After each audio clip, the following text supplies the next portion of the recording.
Today's news. CBS News on the Hour, sponsored by Eggland's Best. I'm Matt Piper in New York. Thousands of people remain at a camp full of migrants in Texas. As many as 9,000, says the governor. And as our Natalie Brand reports, he calls the situation there chaos. The administration has surged personnel to the southern border where thousands of migrants, mostly from Haiti, have overwhelmed officials on the ground. We will get it under control. Texas Governor Greg Abbott traveled to Del Rio where a makeshift camp has been set up.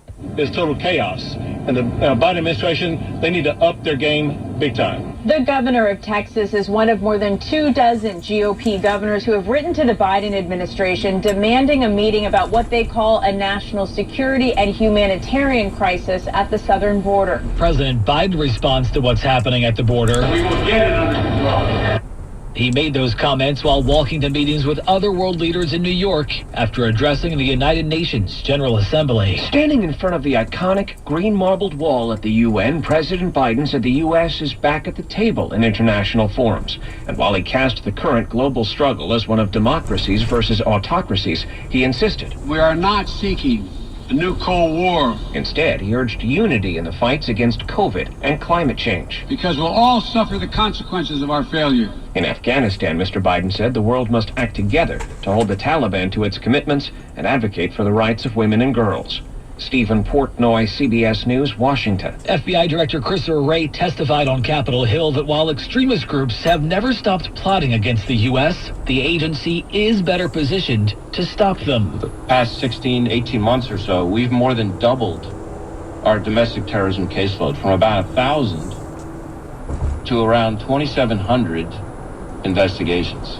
Everyone has heard that COVID-19 increased deaths, but new data from the Census Bureau shows it's also resulted in fewer births. New census data from late last year and early this year show a significant drop in births. Last December, there was a 7% drop compared to December 2019. That was 9 months after COVID was declared a national emergency. And the numbers from January this year show an even larger drop, more than 9%. Since then, the levels have slowly returned to normal. In February, births were down by just 2.8%. In March, they were down by less than 1%.